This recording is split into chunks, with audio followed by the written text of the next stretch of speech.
Get the latest Impact podcast right into your inbox each week. Subscribe by entering your email address at impactpodcast.com to make sure you never miss an interview. This edition of the Impact Podcast is brought to you by ERI.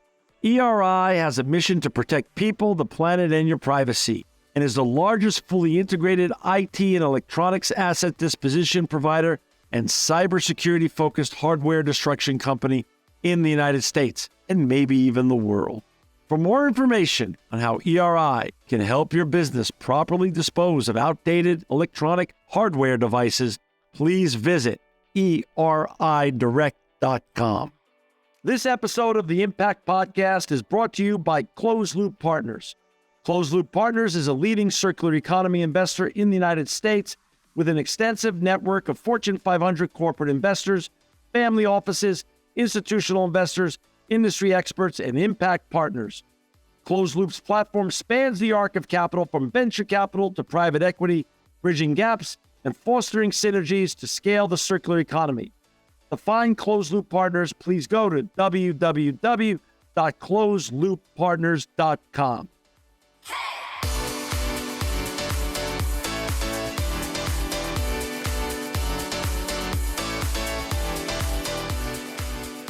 Welcome to another edition of the Impact Podcast. I'm John Shigarian, and I'm so excited and delighted to have my good friend with us back again on the Impact Podcast. His name is Tom Seager. He's the associate professor at ASU, Arizona State University, but more importantly, he's the co-founder of Morozko Forge and the author of this new book, Uncommon Cold.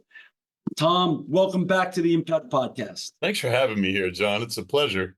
Hey, listen, before we get talking about Morozko Forge, your new book, Uncommon Cold, first I have to, in truth in marketing, I have to share with my audience, I am a proud owner of Morozko Forge. It changed my life. Cold plunging and cold therapy have been tremendous for me, for my sleep, for my anxiety, for my acuity. We're going to talk about that later on. But before we get to that, I want to hear about your background a little bit. You are a professor at associate professor in the School of Sustainability and Engineering at Arizona State University. Talk a little bit about where you were raised and how you got on this fascinating and important journey that you're on right now. I'm glad you're asking because I'm coming to you from my office on campus. So here I am at ASU. I'm a civil and environmental engineer, and I've been working in the environment, life cycle assessment and sustainability now for more than 30 years, because I grew up in Pittsburgh in the 70s. Oh. And this was not a city that was known for a pristine, environmental sort of upbringing. For me, and the way I was raised by my parents, I felt an obligation, like a professional ethic, to clean up the place. The only thing is that by the time I got to grad school, the Clean Water Act had done its job. The Clean Air Act had done its job. And frankly, the decline of the steel industry had done its job. Pittsburgh is beautiful now. You take the incline up the top of Mount Washington and you look out over the city and you're like, this is a gorgeous little city. The problems of today's environment are way more complex. You can't taste them. You can't see them right in front of you anymore. You need special instruments to detect them. And so I dedicated my life, I thought, to these complex questions of kind of a post-environmental movement. And that could mean climate change. It could mean sustainability. It could mean the intersection of society, environment, and the economy. But along the way, my son was diagnosed with diabetes. That was 2001. He was 6 years old. And I had to learn about metabolism. I had to learn about insulin. I had to learn what things he couldn't eat. Because no matter what your nutritionist tells you, there is no amount of insulin you can inject a 6-year-old kid with to prevent a spike when he's eating Oreo cookies. It was the worst thing in the world. And so I'm looking at what's happening to my son's blood sugar. I'm monitoring it very closely. I'm a doctoral student. I know how to get my data. And I'm finding out that what they're telling me about nutrition, it isn't true. Because what the American Diabetes Association is advising you, he can eat whatever you want, just put enough insulin in him for it. isn't keeping him healthy. I banned Oreo cookies from the shopping cart. I didn't want them in my daughter. I didn't want them in my son. I didn't want them in my stepson or in me. 20 years studying metabolism. So, in my head, the way I'm thinking about it, I can keep him alive. And I had neglected my own health. I got up to 250 pounds. I was not in good shape, John, and I was getting too old to be carrying that much weight. Right. So I said to my daughter, I wanted to do diet, exercise. I wanted to take care of myself. I was taking my kids to the trainer. They're into sports. They Sure. got to learn how to use their bodies and stuff. They're playing baseball and softball. And I was sitting on the chair watching them do the exercise. And it finally clicked that I was paying so much attention to their health, I had let my own go. So I sat my daughter down and I said, those exercises that you're doing, I want to start doing some of those too. I'm going to go to the gym. And she said, Dad, this is great. And she got out a sheet of paper and a pen. And she said, I'm going to write down some good ones for you. And she put at the top of the paper, the Fat Daddy workout. And she was right.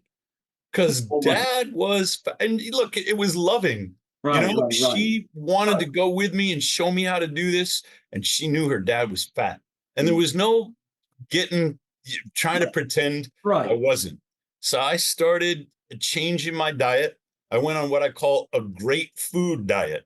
If it wasn't great food, if it wasn't fresh, if it wasn't really worth it, I wasn't going to eat it.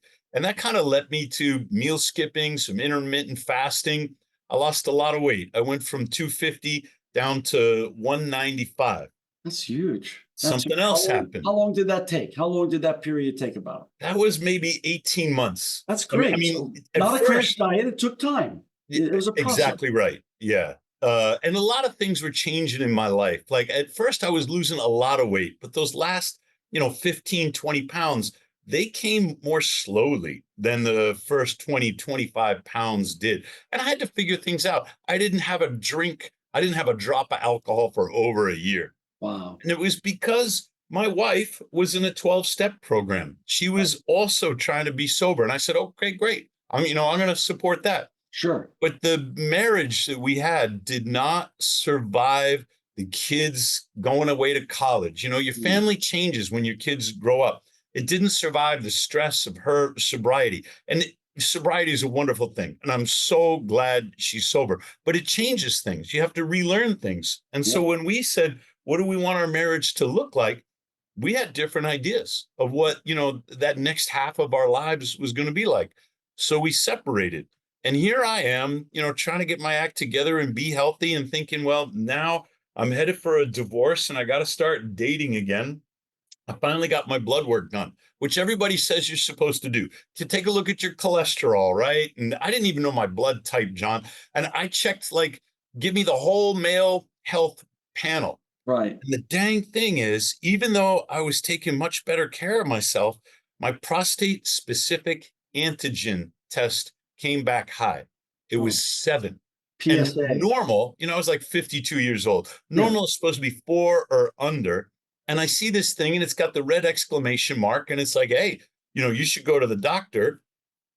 And so I don't go to the doctor, John. I go to the internet, right? I go to the library. I'm going to figure this thing out. Right. And it scared the hell out of me because in my head, I thought I'm going to die of prostate cancer. Now that's not true. The prostate specific antigen test, it is an unreliable indication of prostate cancer. It means you have inflammation, but inflammation could be coming from anywhere. It's not a diagnosis of cancer. You're supposed to go and get a prostate exam, and then they'll tell you get a biopsy. I didn't want to do that because I was already so skeptical of regular medicine based upon the experience I'd had with my son, based upon monitoring his blood glucose, based upon everything we'd learned about nutrition and diet that wasn't true since I had the numbers on his exercise and protein and fat and all of that. I said, I'm going to figure this out by talking to other guys instead. And the stories that I heard, if you call up a friend and you say, hey, I just got my PSA done. And have you ever done that? Every single one of them will say, yeah, but I don't like to talk about, I didn't tell you, yeah, I was Right. elevated a couple of years ago and I had to Right. go in for a biopsy and it was really scary, but I didn't want to mention it to anybody. I'm like, but we're supposed to be friends here. It's just, we don't talk enough about this, John. No. And the stories that I heard, they were terrible. Guys who had biopsy, very painful, guys who had false positives, guys who had prostatectomies and could never have an erection again. And I decided I wasn't going to do it. I was going to find another way to treat this inflammation problem. Mm. And that's when I got real serious about ice baths. I said, I'm going ketosis with my diet. I'd learned about that from my son, and I'm going to go ice baths every freaking day. Where did you learn? You learned ketosis from your son. Where did you learn ice bath? We've been fooling around with it. Me and my former student, Jason, he and I founded Morozko Forge together. Okay. And, I was taking cold showers. I thought that was going to toughen me up. I went, I'm working out now. Yeah. I'm going to be a tough guy. And it does. It's hard. And, I felt like I was doing something difficult. I hate Right. cold showers. Oh, They I make hate them me too. angry. You and me too. You and me both. A cold showers, even though they say it has the same effect as a cold plunge, it is not in terms of pleasure and after effect. Man, I'm not a cold shower fan at all. Metabolically, yes, it will activate your brown fat. It has a lot of the same effects metabolically that a cold plunge does. But psychologically, a cold shower is different than whole body cold water immersion. And there's a study out of Finland that monitors heart rate, and I've measured some brain waves. And this is a physiological difference between cold showers and whole body cold water immersion that we can pick up on. And there's some good reasons for it. So when my former student Jason said, hey, well, we're going to do some ice baths, I get in the ice bath just because I'm like, sure, I'll give it a try. Totally different response. The cold shower revs you up, your heart rate goes up, and it never brings you down. But when you get into the ice bath, about 15, 30 seconds later, the physiological reason that it's different is because it activates the mammalian dive reflex. Some instinctive response in your body is saying, okay, he's going in the water. He's going to go get the lobsters, or he's going to go spear fishing, whatever our ancestors used to do. He needs to conserve oxygen. We're going to slow his heart rate down. We're going to activate his parasympathetic division of the central nervous system here. This is the rest and digest, because we don't know how long he's going to be holding his breath. We don't know how long he has to. The dive reflex is to prepare your body to be underwater. Whereas the gasp reflex, that's the first 15 seconds. You get in there, it's like the fight or flight, the sympathetic nervous system. And you never get out of that fight or flight when you're in the cold shower. I probably shouldn't say never. Some people have a whole different level of meditation than I'm capable of. But Right. me, it just revs me up and never brings me down. Whereas the ice bath experience I had that first time, I'm like, well, this is magnificent. Sign me up for more of this. And then I come out and I feel fantastic. But that's not why I started doing it every day. I started doing it every day because I was scared as hell. I mean, on some level, I was scared for my life. But I didn't tell my daughter about my PSA test. I didn't tell, my wife whom I was separated from, or any of my kids. Or the only ones that I told were the close guy friends that I felt like I needed their knowledge and their wisdom, And I didn't tell because I was afraid my daughter was going to say, Dad, I want you to go to the doctor. Dad, I love you. I want you to take care of yourself. I was afraid that she was going to make me feel so terrible that I was going to, wind up having a prostatectomy or something kind of against my instincts. So I kept it to myself. I say, I got in there because I was scared. And it still happens. When I look at that ice and I know it's cold, I still get that anxiety. The worst part is the first 15 seconds before I actually get in. And then the next 15 seconds, you structure your breathing, you take control. And at about 30 seconds, what was I even worried about? Well, You're better than me Nice. because my 15 seconds actually lasts a minute because I'm making excuses for 60 seconds prior to get in. And when I see the ice floating, I'm like, how many pieces of ice is that? Oh, then I look at my phone. Maybe I got to answer this text. So I create 60 seconds of torture. And I said, just enough, get in the damn thing. So It's so true. yeah. Joe Rogan just posted, I guess it was January and it's cold out. It's winter. He's outside and he goes, there is no part of me that wants to do this right now, which is why I do it. Because you got to make yourself do some hard things.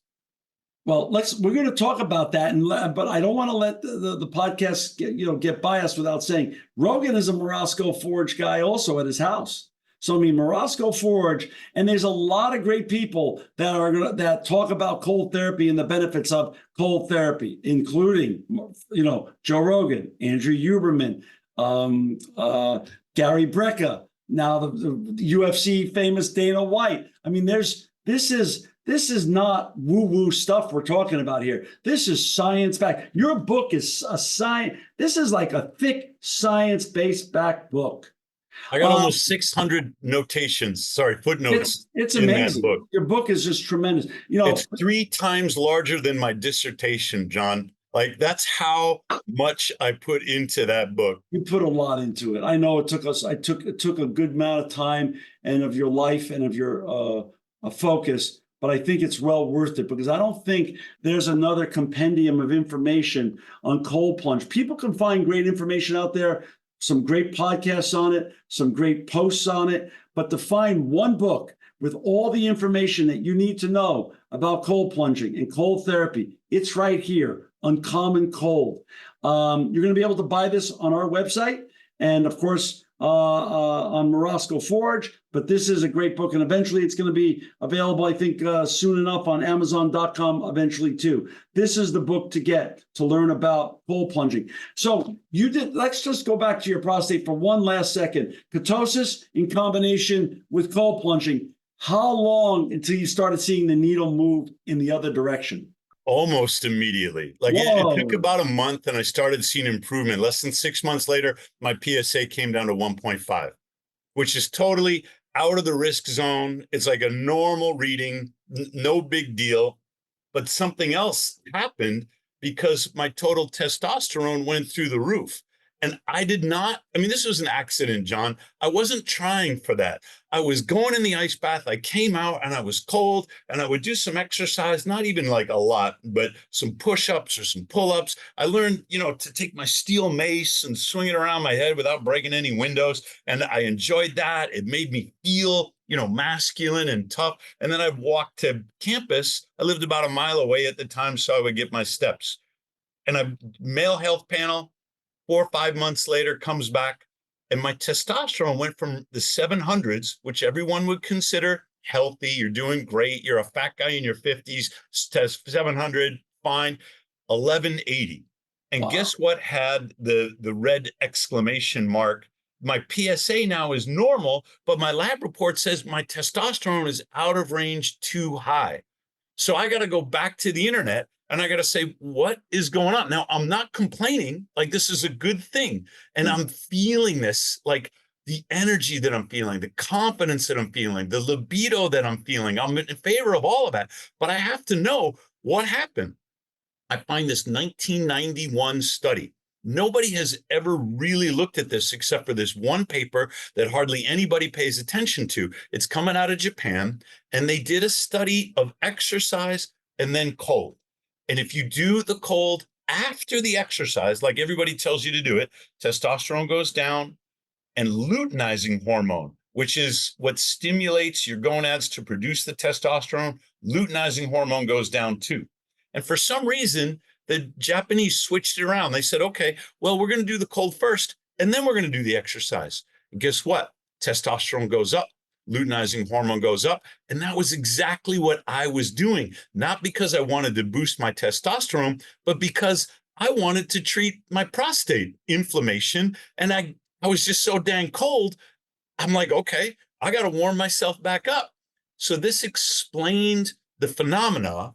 I took this to my urologist and I said, look, aren't you going to congratulate me? Aren't you going to give me a big pat on the back? he said, I want to do this other test. At the time, I didn't know what luteinizing hormone was. I hadn't figured out the whole library. I hadn't read the Japanese study. And that's what he wanted me to. Luteinizing hormone through the roof, 8.9, out of the scale. He thought I was juicing.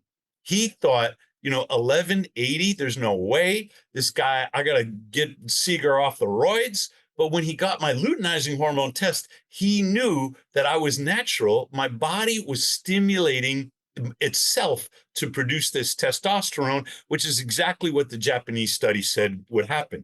So here I am, I'm in the ice bath business. We're selling maybe 2 of these a month. It's like, this is not a craze where we have this little website that nobody pays any attention to. I'm writing these articles and I'm like, well, I got to write an article. Nobody read it, John. Like, who is going to find this and who's going to pay attention to me? But then I remember December 2022. I'm in Iceland with AJ. We're going to go see the Northern Lights, and Morozko is getting bigger by now. And Joe has his forge. And I get off the plane and I get my service back on my phone and it's blowing up. And people are going, Tom, you're on Joe Rogan. I'm like, well, no. I would know, if I was on. I was on Joe Rogan, yeah. Joe Rogan is reading your article about your testosterone. He has David Goggins on. And this was when the Liver King, just got outed for using roids, to which nobody's surprised, I guess, except maybe Paul Saladino, who's like, I didn't know. But the thing is, testosterone was in the news. And Joe goes, hey, there's this guy and he had his PSA. He tells the whole story because he reads out my post. All of a sudden, the views on that article go way up. You have to pause the video. You have to zoom in to find out. Like, he never mentions my name. He never tells people where to find it. But I start getting DMs from guys all over the world. And guess what? Their testosterone is going up too. They're like, I tried your protocol. I started doing cold showers. Then I did my workouts and I feel all this energy. And now my T levels are going through the roof. Last week, I talked to 2 guys. They were both in the 200s. So they were on TRT. They got themselves up to 700, 800. Well, what you and I would consider healthy, And then they read my article. They said, I'm going to do ice baths. Then I'm going to do the exercise. One of them was at 1,300 and one of them was at 1,500. And I said, well, hang on, guys. Like, you're going to stop the TRT now, right?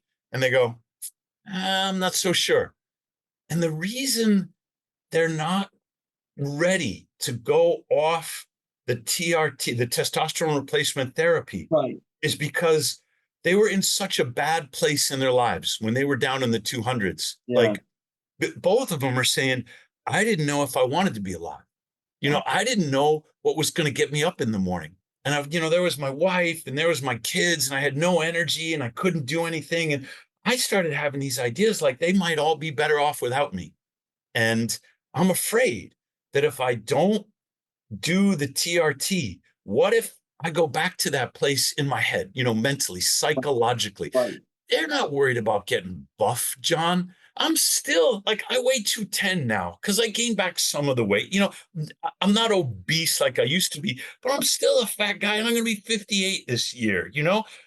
It's not about me being some ripped Ben Greenfield Instagram model. It's about, how do I feel? What's my metabolism like? What's my energy level like? What's my confidence like? Am I performing well at work? And these guys haven't been at high testosterone long enough for them to really know that they've got a handle on it now. They don't want to take any chances with their mood. They don't want to go back to those dark days. And I don't blame them, but I'm like, hey, this summer, you have a lot of vitamin D, you'll get some good sunshine, you're taking care of your magnesium levels. Maybe that's the time to see if you keep monitoring, right?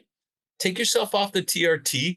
You're still going to feel good. Let's say you go down to 1,000. You're going to feel good, Great. You're going to feel great. For our listeners and viewers who have just joined us, we've got Tom Seager. He's the associate professor at ASU, Arizona State University. He's also the co-founder and chief science officer at Morozko Forge. To find Tom and to buy his great cold plunge machines, go to morozkoforge.com. It will be in the show notes. It'll be on our website, morozkoforge.com. Tom, so now you have the the cold plunge company. You're teaching at ASU. Talk a little bit about the journey of being an entrepreneur at the same time as being an associate professor, and how did that journey go, and how, what did you foresee? What did you not foresee in terms of your entrepreneurial journey and the rise of the cold plunge whole trend and the whole movement? I had so much to learn. There's so many things that work in science that are the opposite in business. And so I'll give you an example: marketing. In Yeah. science, you write a proposal, you send it to the National Science Foundation or the National Institute of Health, and the model is you overpromise. You say, look, all these wonderful things could come out of this research, and we're going to do this, and we're going to do this. And then 3 or 4 years later, you spent $2 million. And frankly, you've underdelivered, because you don't know what research is going to work. 9 of the things didn't turn out the way and maybe there's a couple of really good ideas, and you write some journal articles and you train some students, and everybody goes like, yeah, that wasn't so bad. But in business, you got to under promise and over deliver. It's the opposite of the way you do it in the university. I had to learn that. As a teacher, you invest deeply in people, and you got to be patient with students. You got to say diagnostic teaching, what are they ready for? What do they need? How do I get them these resources? And to some extent, that's okay in business. But you can't just take somebody who hasn't earned a job and isn't qualified for a job and throw them into it. They've got to, what I've learned is they've got to emerge. In teaching, I'm like, set a high standard, and it's okay if you shoot for the moon. And if the student gets halfway there, they're going to be so much better than they were. But in business, if I promote somebody to a level that they're not prepared for, then I just created all these disappointed customers. Then everybody else on the team is like, hey, what's going on with that guy? He's not ready. And I can't take the same attitude as a teacher. In business, I got to let people promote themselves. They show me that they're ready for the next challenge because they've already started doing it. So these things are opposite. In science, you don't market. You don't go on Twitter and say, well, this is the latest, greatest thing that I ever figured out. You let the work speak for itself. You let the data speak for itself. John, I knew nothing about marketing. And it turns out, I should have been following Gary Vee or Jesse Hormosa or all these guys, like the $100 million offer and the sales funnel and all this stuff that I just didn't know anything about. I thought we're going to make a great product, and I'm tweaking, my thermodynamics and stuff like that. And, people are going to love buying it. And to some extent, that's true. But now there are 1,000 cold plunge companies. It turns out that just about anybody can drill holes in a bathtub and hook it up to a Chinese chiller. That's not what Morozko does. Morozko makes ice. We're the only one in the Western Hemisphere that makes, we were the first people to ever make an ice bath. And that turns out to be hard, but it's easy to take a chiller and make a bathtub cold. And now, I didn't know this, but evidently the way that it works is you go on Instagram, you say, this is a revolutionary new breakthrough technology in cold, and you should buy this right now. And you scale way faster than, a professor at ASU could ever scale, because I'm just figuring these things out. Understood. So now you're an established brand. When folks like Joe Rogan buy your product and talk about your product, you're an established brand. And the nice thing about 1,000 competitors, the bad thing is, of course, as you and I know, irrational players in the marketplace, irrational pricing, irrational construction, things that just don't make sense, and the bamboozling of the client base that exists out there. But the good news about it is that it proves you're onto something that's a big idea, a super big idea, not just something that's going to be the next pet rock or Rubik's Cube. This is here to stay. It goes back, as you said earlier at the top of the show, this goes back to our caveman era. This taps into our DNA and our genetics more than almost anything else can. So you're onto something big. And the world is a big marketplace. So let there be 1,000, and let's just say there's a dozen good competitors, and 8 billion people. the world is your marketplace. So talk a little bit about how you look at the opportunity that exists today for Morozko Forge, and then why did you write this amazing and important book, which I love. There are two things. Morozko's expensive, and that's not for everyone. And so if we are really going to change the world and change health, there have to be people in the marketplace that are less expensive. Now, it's not for me. It's not my style, so to speak, but there's a guy here in Tempe. He started a company called Desert Plunge. And it's kind of an unfortunate name because all these companies have the same, Arctic monkey snow pod plunge thing. I can't keep track of them all, but he makes a good product. And when I first saw him, I thought, oh, here comes another one, and he's right in our backyard.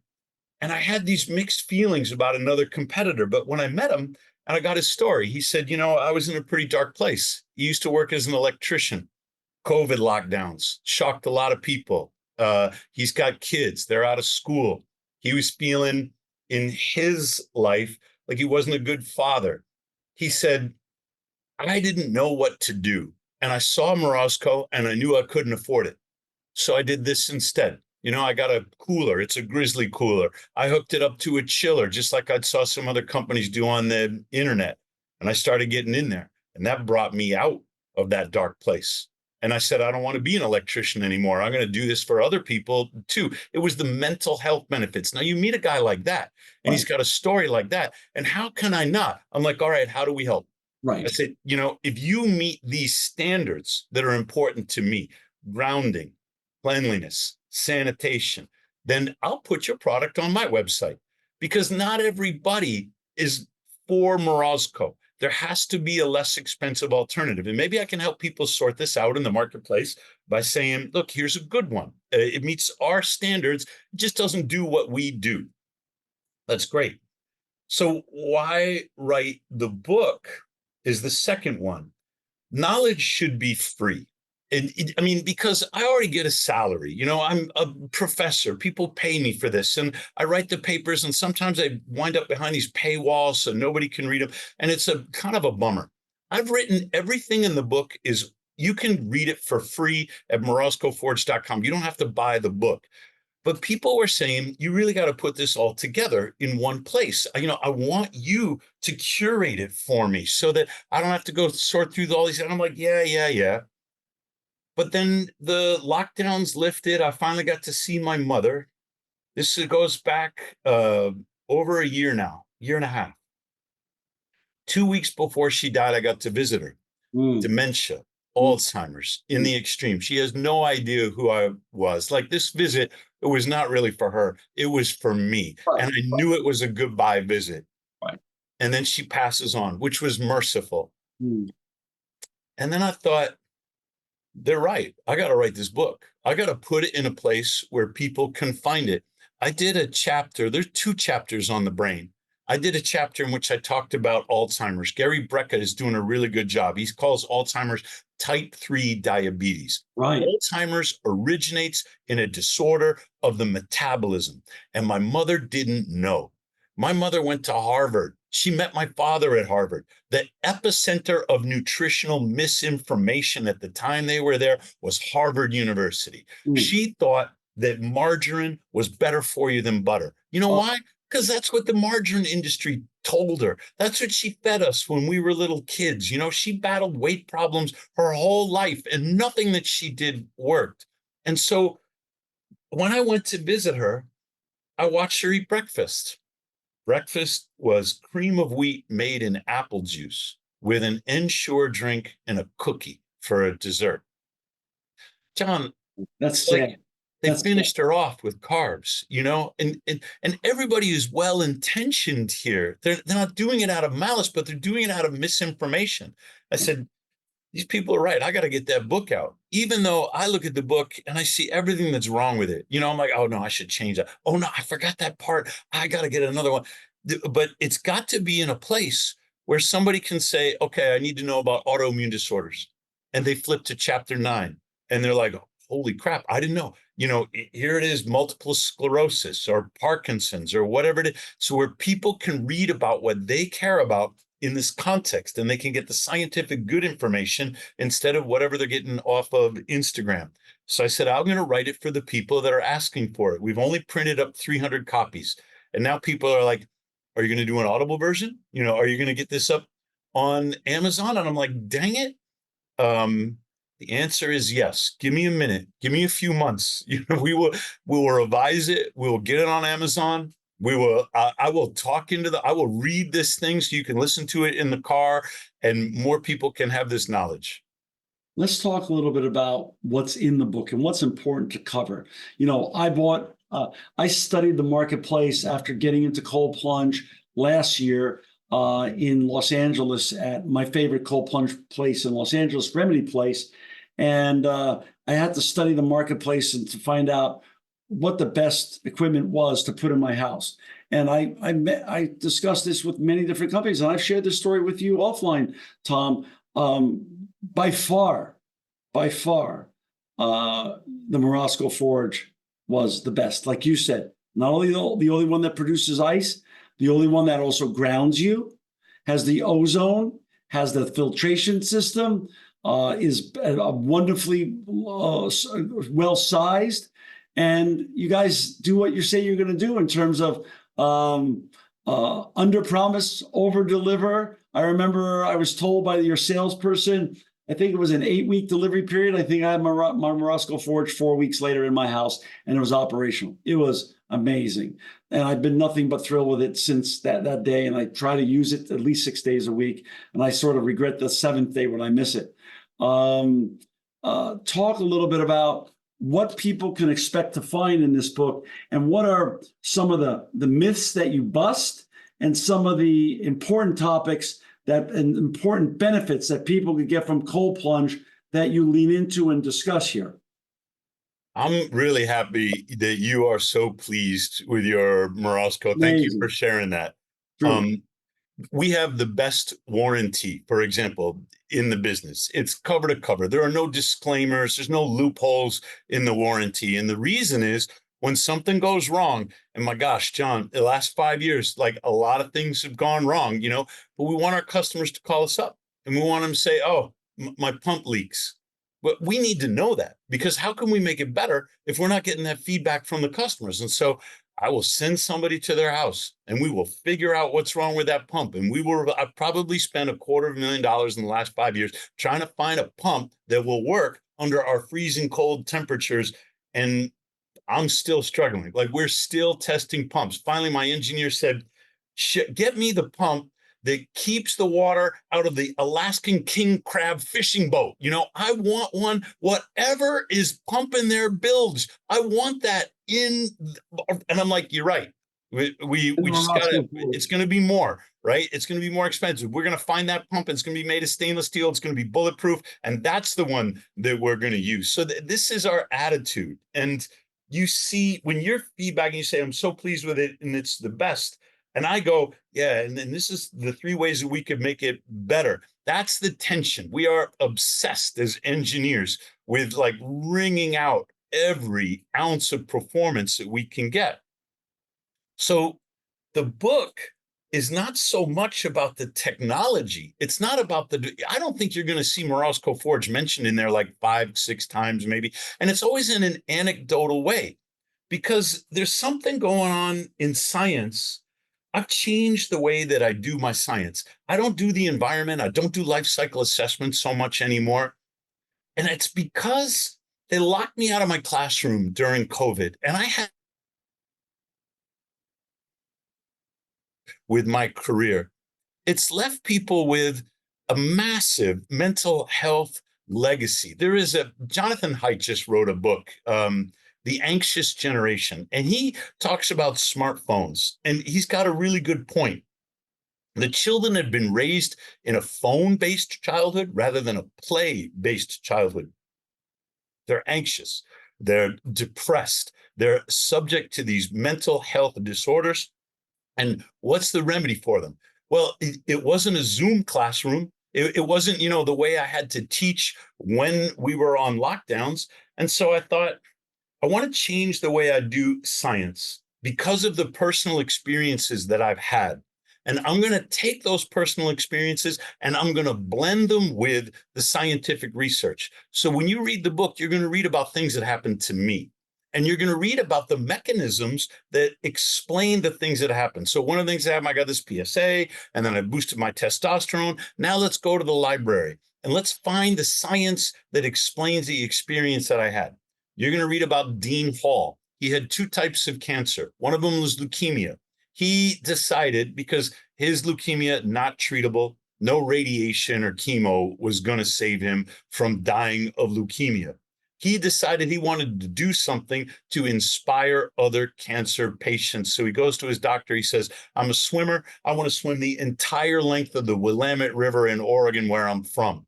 I'm going to set a record on my way out, and people are going to know that, even if you have cancer, it's worth doing something with your life. And his doctor said, you so much as set a foot in the public pool, it could kill you. Your immune system is so degraded, Dean. What are you thinking? Dean says, I'm thinking I don't have anything left to lose. He goes into the Willamette River with leukemia. 3 weeks later, he comes out of the Willamette River. He doesn't have any leukemia anymore. Where did the leukemia go? I mean, John, it makes no sense to you and me, but that's his experience. So I'm like, I got to go to the library. I got to figure that out. I learned everything about the metabolic origins of cancer and mitochondrial remedies for cancer. That's in the book. My mother is in the book. She dies of Alzheimer's. Where did this come from? And what can we do about it? Well, Alzheimer's originates in the metabolism. And there are now good scientific studies that show when you fix the metabolic disorder, you can reverse cognitive decline. Way too late for my mother, but that's in the book. Now people can go to that chapter and say, how do I take care of my brain? How do I take care of my metabolism so my brain has the energy that it needs? The ice bath will help you with that. PTSD, trauma, recovery, psychology of the ice bath, that's in there. I have a friend with Parkinson's, and he knows that Parkinson's is a dopamine receptor disorder, and it's often treated with L-Dopa. And Patch Adams, the movie with Robin Williams, and because Oliver Sacks wrote about this, he administered L-Dopa to his patients, and it was like an awakening. But he knows that if he relies upon exogenous dopamine, over the long term, it's not going to help. He gets an immediate relief, but it could burn out his dopamine receptors, or it could accelerate he's afraid anyway, that it might accelerate the degradation. He wants to stay away from that. He gets in the ice bath. 2 to 3 times the dopamine, endogenous, produced by his own body as a consequence of being in the ice bath, and it relieves his symptoms of Parkinson's. So now his gait improves, his posture improves, his motor control improves. He's in the book. But what's the science behind that? So now I have to blend the experience that people have with the science that explains those experiences.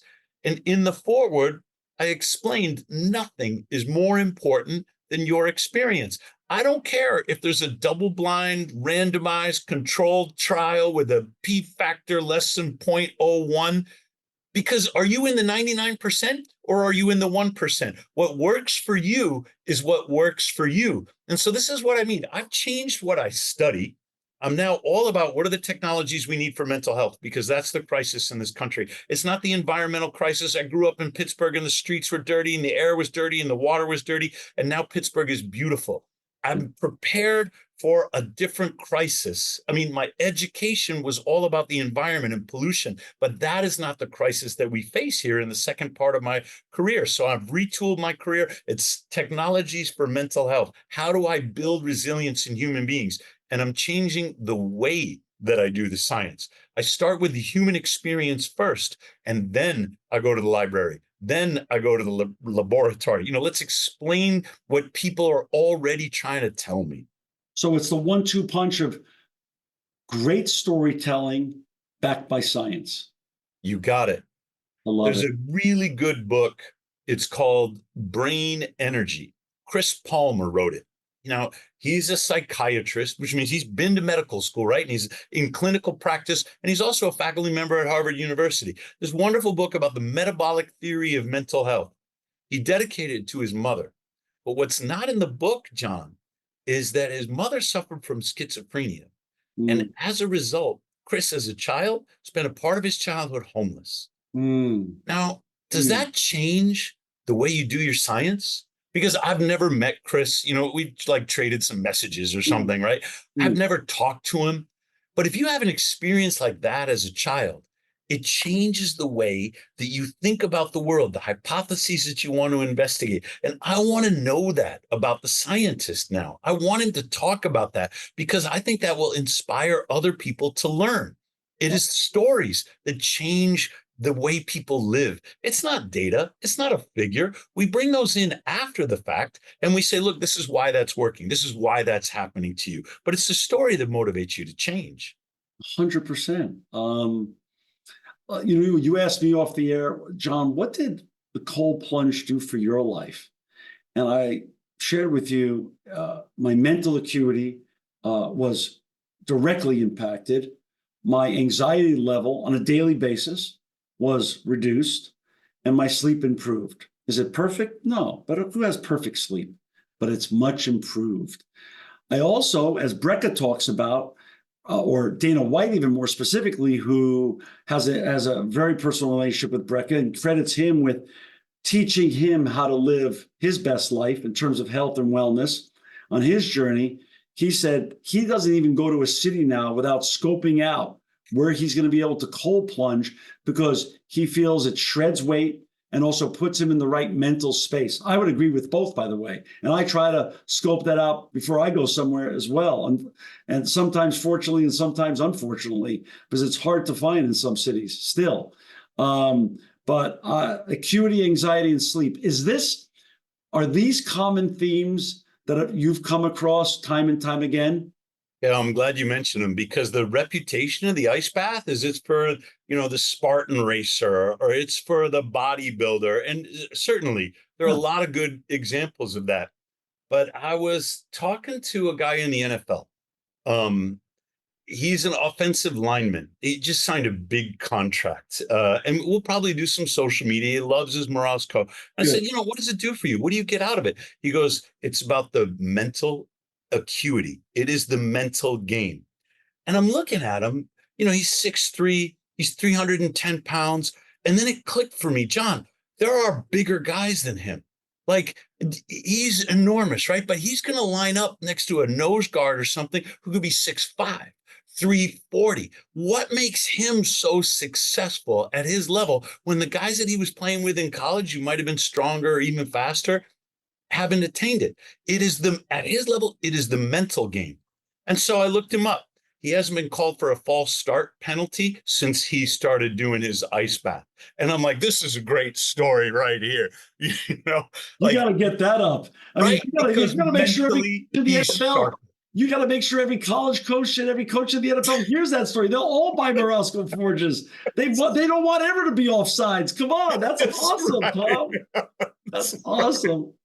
And so this is sort of the hidden part that we don't quite talk about enough. I mean, Joe Rogan's really good at this. He talks about it and he's so buff and, he's taking testosterone and he's hanging out with his MMA guys and stuff. But he says it is the psychological. It is the doing the hard things. This is why he goes so cold. And he's teasing Huberman about it. Huberman's like, I don't know, Morozko might be too cold for me. And Joe's like, I don't like what I'm hearing. 33 degrees, because that's what really scares you. You never get used to it. So the guys who are regular practitioners, they're telling me the same thing that you're telling me. Anxiety, mental acuity, that cognitive performance is why they're doing it. And it's the weirdest thing, John, because you're super successful. I've visited your facility. I've talked to your people. They're so well organized that, you've got the materials coming in and it's all sorted out and people are performing at an extremely high level. And for me to see that, we say, well, what's John got to be worried about? John's got his act together. Nobody really knows what it's like on what it takes to build an organization like that. And you probably go through there and you're going, here's the 6 things that could go wrong at any minute. Is that fire suppression system? When was the last time that was inspected? Hey, have you looked at the filters on the centrifugal? What's our particle count? It smells a little funny in it. Like all of the things that could collapse it. If we're not paranoid to some extent, right? We're not successful in the way that we run our businesses, because this is no Kentucky Fried Chicken franchise. You are out there on the technological leading edge, figuring out what isn't going to work and saying it's important because we got to save the world, because we're not going to take all this lead solder and all these electronics and just dump it in the earth's crust anymore. Somebody's got to figure out what to do with these lithium ion batteries, or we're just headed for another environmental crisis. So I get it on one level. I don't, because you're doing great. And I'm like, how could he have these problems? But on the other level, I've been in your shoes. You are in my shoes. You're the this is hard. You're the CEO of Morozko Forge. You're in the same shoes. It doesn't matter. Size doesn't matter as an entrepreneur. You're always, like Andy Grove, the late great Andy Grove said, only the paranoid survive. And there's a lot of truth to that. And that's not to cast extra anxiety over all of us, because we don't need it. But if you really care about what you do, if you really bleed it and care about it, and it means everything to you, anxiety is gonna come with that. It's just part and parcel with the journey, with your journey, with my journey, and every other great entrepreneur's journey, young or old, male or female, or anything in between. That's the way it is. I want to ask you a question about, though. I saw this post up on your Instagram. I've listened to this podcast. Of course, I don't remember the part of the brain that Huberman talks about, but let's talk about doing difficult things leading to the increase in size in the brain that literally creates the will to live. So I'm paraphrasing Huberman on this. I had no idea what this research was. I had to practice in front of the mirror to be able to say anterior mid-cingulate cortex. That's right? it. That's how smart you are. I can't even remember it, but I've heard it 10 times, 50 times. That's right. Yeah. Huberman knows how to read this research way better than I. Brilliant. He told David Goggins that he'd read this work and he was waiting to talk about it until he had Goggins on the podcast. And so I've never met David Goggins, right? I don't really know him. I've read one of his books, but he keeps showing up in my life because it was Rogan was talking to Goggins when Rogan was quoting my, testosterone story. Turns out that David Goggins suffers from Raynaud's syndrome. And I didn't know this. When he's talking with Rogan, he goes, wow, there is nothing that will make you question everything about your life like cold water. And he's trained at Coronado Island, the Pacific Ocean, Navy SEAL. And so you're like, yeah, that's a funny joke. No, David Goggins, his circulation to his fingers will completely shut off when he gets cold, because that's what Raynaud's does. Raynaud's is the combination, the interaction of a physiological response, vasoconstriction, and a psychological response, extreme anxiety. And when these two feed off of one another, it shuts down circulation to your extremities. When Goggins says that cold water makes him question everything in his life, it's because of his Raynaud's. So he goes on to Huberman, and Huberman says, hey, David, I've been saving this for you.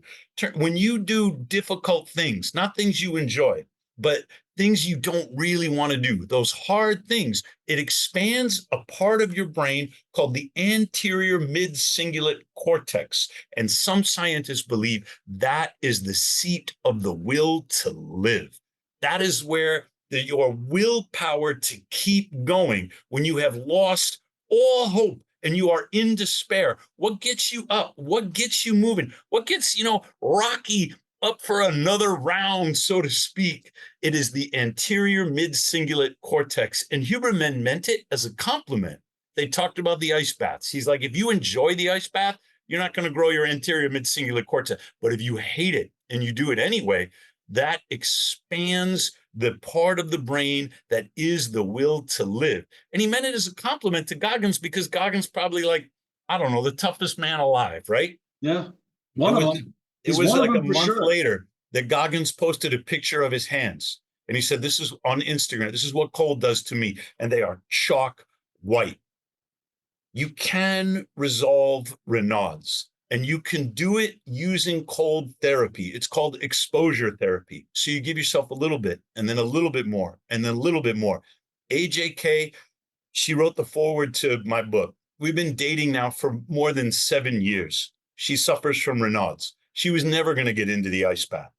But then her daughter challenged her. Her daughter, 9 years old, gets into the ice bath because she sees me doing it, you know? And this kind of, as a mom, you're like, hey, should I really, my kid's getting in? Is that a good thing? But her daughter was born with cerebral palsy, went through a year of, the Forrest Gump leg braces. Doctors didn't know if she was going to walk. And she said, Mom, this feels really good on my feet. Can I go in a little more? Can I go in a little more? And so she's up to her armpits, 9 years old, 34 degrees. And she goes, I really like it. Mom, when are you going to get in? Now, what's AJ going to do? I mean, she could tell her daughter how brave the daughter is, but, it's not really for mommy. She could say that, but she didn't. She said, all right, I'll give it a try. She did one ice bath. We've never posted the video, but she wanted, to be there in solidarity with her daughter. And then she went to the hospital with acute abdominal pain. She was diagnosed with a liver tumor. Inoperable. Can't radiate it. Chemo isn't going to help it. They told her watchful waiting was all they could do. What the hell is that, John? Watchful waiting, it sounds like a death sentence. So AJ said, well, what am I going to do? I said, you're going to do what I did. You're going to do ketosis. You're going to do ice baths. We're going to see if we can treat this thing metabolically. That's what got it in there. That it was the coaching and the support and the inspiration of her daughter. It was the breathing exercises that got her over her Raynaud's. Now, we do have a video where she talks about her Raynaud's. She talks about her gas reflex. She went back for another scan, and that tumor shrunk. This is the power. Now, we're not even talking anterior mid-cingulate cortex anymore. This is the power of gaining control of your metabolism back, of the metabolic healing. She's not out of the woods. She doesn't know what's going to happen with this tumor, but she knows not to be drinking the soda anymore, not to be drinking the fruit juice. She knows that she's got to stay in ketosis. And every once in a while, when that fear comes back, she's like, oh yeah, I got to get back in the ice bath. She doesn't do it every day like I do, because some part of that anxiety is, what if the Raynaud's comes back? She sent me a picture the other day. She said, it's been a long time, but there were her fingers, chalk white. So if I ever do meet David, I'll talk about, how we breathe through it. We can start at a warmer temperature, that kind of thing. And he's got no business taking my advice. He can figure this out for himself. What I'm trying to do is respond to your question. When we do those difficult things, it's a cliche to say it makes us stronger. And it's also true, because I get out of the ice bath, nothing can bother me during the day. Like, my department chair can call me down here and they can say, Seager, we had another complaint about what you put up on Twitter. That's okay. All right, let's talk about that. Nothing bad can happen to me. I just did 3 minutes of my Morozko, for goodness sakes. I have at least a half a dozen colleagues here at ERI, and I've challenged them. I said, you go into my ice bath or an ice bath that exists locally, and you try to have a bad day after that. It's literally impossible. It's literally impossible. Talk a little bit about the after drop effect and why that's so important and what that does physiologically for us.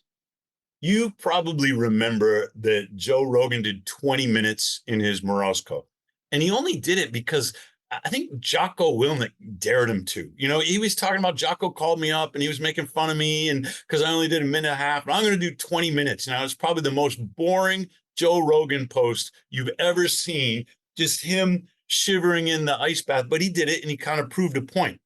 That wasn't dangerous. Some people made fun of him and said, you're not supposed to do that long, but it was fine. What was dangerous was he got in his car and then he drove to his studio. You got to rewarm, because vasoconstriction will shut down the circulation to your limbs. This is part of how your body defends core body temperature. When you come out of the ice bath and you dry off and you're in the sunshine and maybe you're doing some squats or you're rewarming, your body releases the blood vessels. So now the blood can return to the limbs, but the limbs are cold. So the blood comes out of the core and it gets cooled as it passes through your limbs, and then it returns to your core in that cooled state. So your core body temperature, your limbs are warming up, but your core body temperature continues to decline. That's called after drop. And on the one hand, it doesn't make any sense. You're like, I'm not even in the ice bath. Why do I start shivering 3 minutes after I get out? Right. That's the after drop.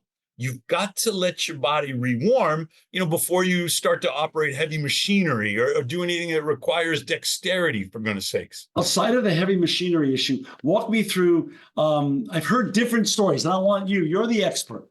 So I've shivered up to 45 minutes after I get out, Same. But talk a little bit about, I have friends that go immediately into a hot shower or go into an exercise mode right immediately and warm themselves up via exercise.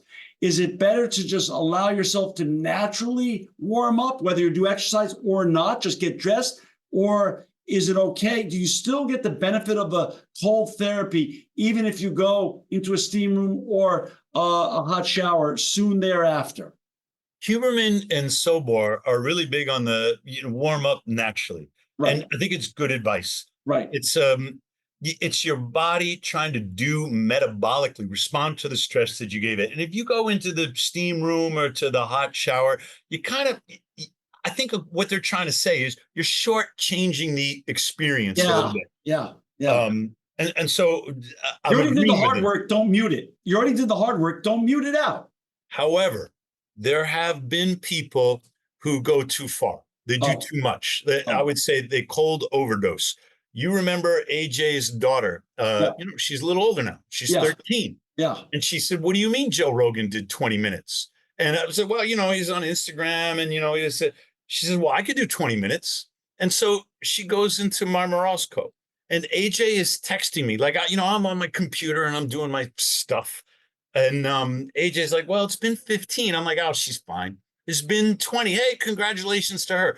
Well, she wants to keep going. No problem. It's been 25 minutes. Don't worry about it. She goes, it's been half an hour, Tom. I text her back, get her out of there.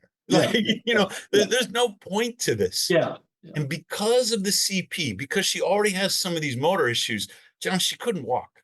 AJ is now, right? No, we didn't know. She spent too long. We knew that, but we didn't know how her body was going to respond. These uncharted territory. She's like, well, now I'm really worried. What are we going to do? I said, put her in the car. I don't own a sauna. I own an ice bath. I live in Phoenix, Arizona, for goodness sakes. If I want a sauna, I park, in the sun. It gets 180 degrees inside my car. I sweat it out. I say, so put her in the car. Just drive around with the heater on.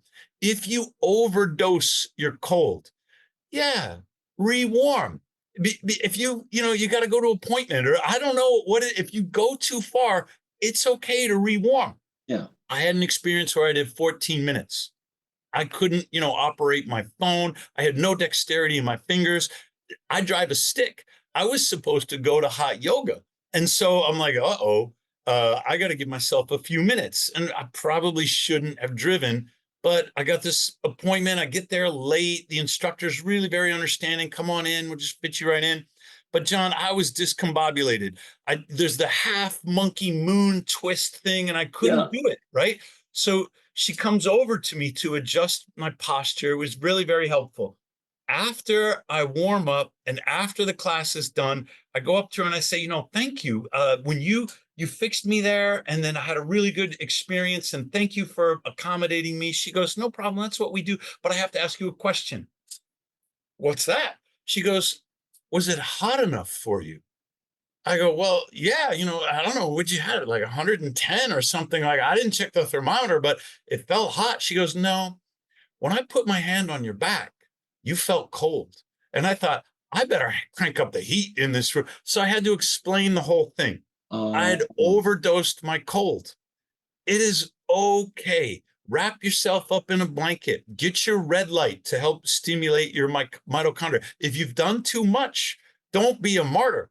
However, 2 to 4 minutes, 34 degrees, sometimes that'll put you like a half an hour. You feel cold and it's really uncomfortable. Good for you. Go for a walk in the sunshine. Do some pull-ups, do some push-ups, get your body going. This is the best thing for you. Like you've said, if you're doing 3 minutes and you feel cold, you're doing great. Right. Don't shortchange it. And here's the most important one. Don't jump in the hot tub.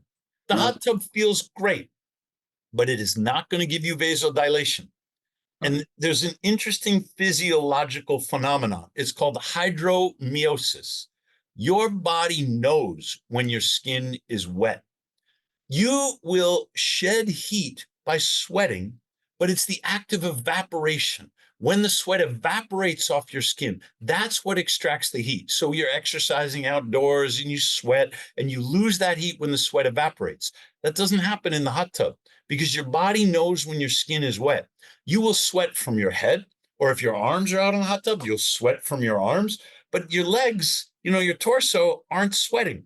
Hydromiosis prevents that. Instead, what your body does is vasoconstriction. So the cold gives you vasoconstriction, and the hot tub gives you vasoconstriction. If you've overdone it and you're going to rewarm, go with dry heat because that's vasodilation, like you'll get in a sauna. Do not rewarm with a hot shower. Do not rewarm with a hot tub because you're just stacking the vasoconstriction on top of the vasoconstriction.